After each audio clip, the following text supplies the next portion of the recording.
Hi there, Prairie Plant Girl here. So today I'm going to be planting my Angelonia. This is Angelonia Serena mix, and this is a beautiful annual flower, and it's great for cut flowers, and I just find it really delicate. It's almost like a little teeny tiny little snapdragon kind of.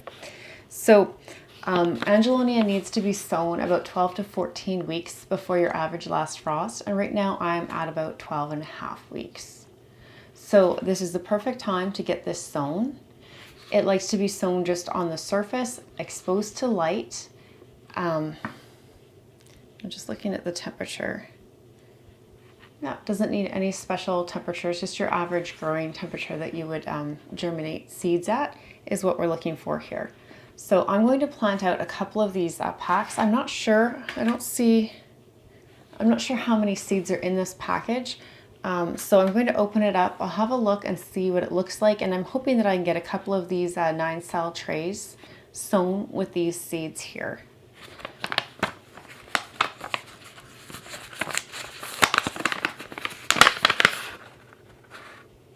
Oh, I'm not sure. A very small pelleted seed. I might only get one tray out of this. So we'll start with one and we'll see how far we get with them. Looks like I have one here without any cracks in it, so that's a bonus.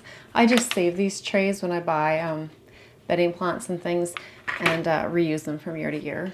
Just wash them out in the fall and then I just store them away until I need them again. So I'm probably going to need some more potting mix than this, but let's start here, dump this out, and then we can make up another batch. So that didn't get me very far.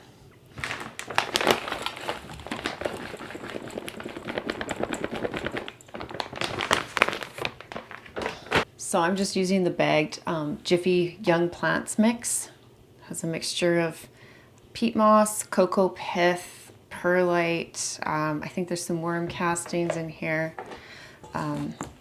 But it's nice. It's not very large particles, other than the perlite's a little bit large, maybe for this seed starting, but it's not terrible.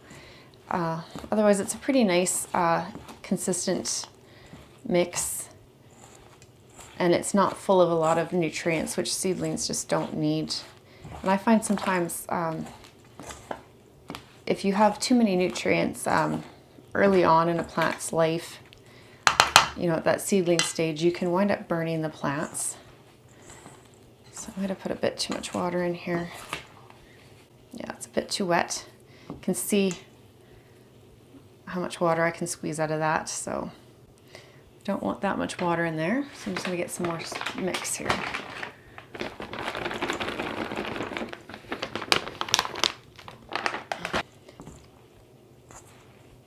Just mix that dry mix in. It's important to pre-moisten your potting mix, whether you moisten it before you put it in your seed trays or after you put it in your seed trays. It's good to moisten it before you put your seeds in. For one, sometimes, especially if you're working with peat moss products,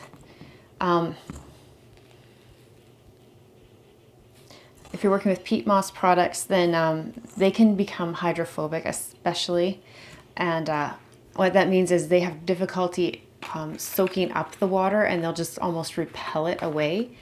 And you really need to soak it if that happens, and you might even need a little bit of dish soap in your water, and somehow that helps to get the peat moss to start absorbing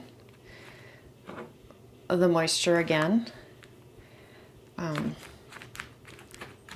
So it's good to soak them just to make sure that it's going to take on the moisture. And also, if you put them in your seed, if you put dry soil in your seed trays and then put your seeds in and then water, sometimes they can really sink. Like, see how far down this can pack in here. So they can really sink in with dry soil or dry mix, and you won't realize until your seeds in there, and the seeds can wind up being planted too deep or dislodged completely, because the water sometimes will float if it's a little bit hydrophobic. if the soil is hydrophobic, and it'll the water will kind of float on top, and you can actually lose some of your seeds that way. So I'm not packing this like super tight in here, but I am pushing it down to make sure that there's no air pockets in the seed trays. And I'm going to fill these pretty close to the top here because these seeds don't need to be covered.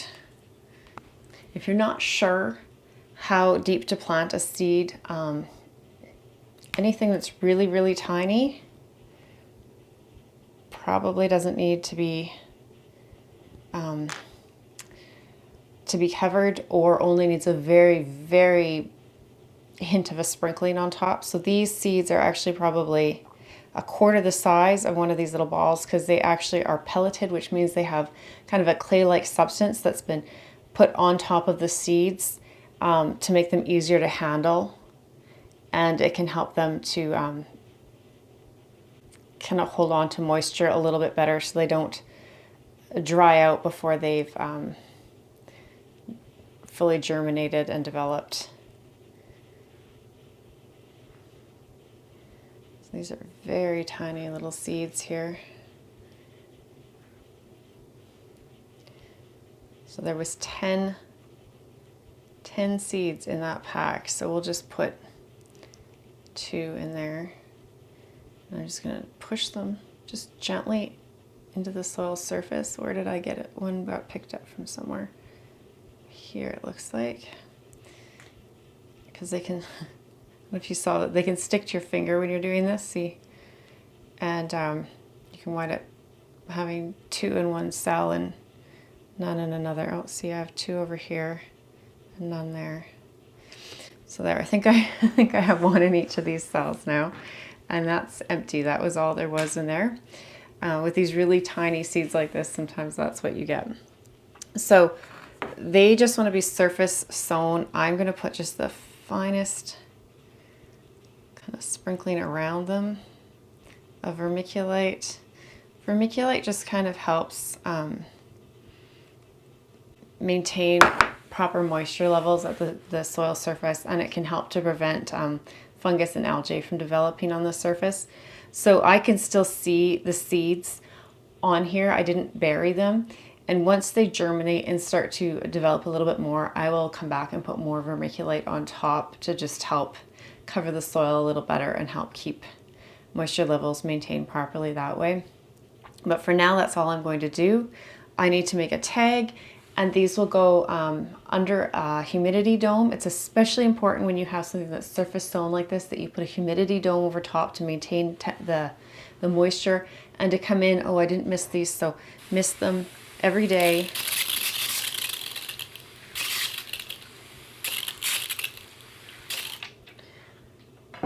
Misting will help break down that coating on that pelletized coating on the seeds, and maintain the moisture rate at that very surface of the soil so that the seeds can germinate and develop. So let's get a tag in here.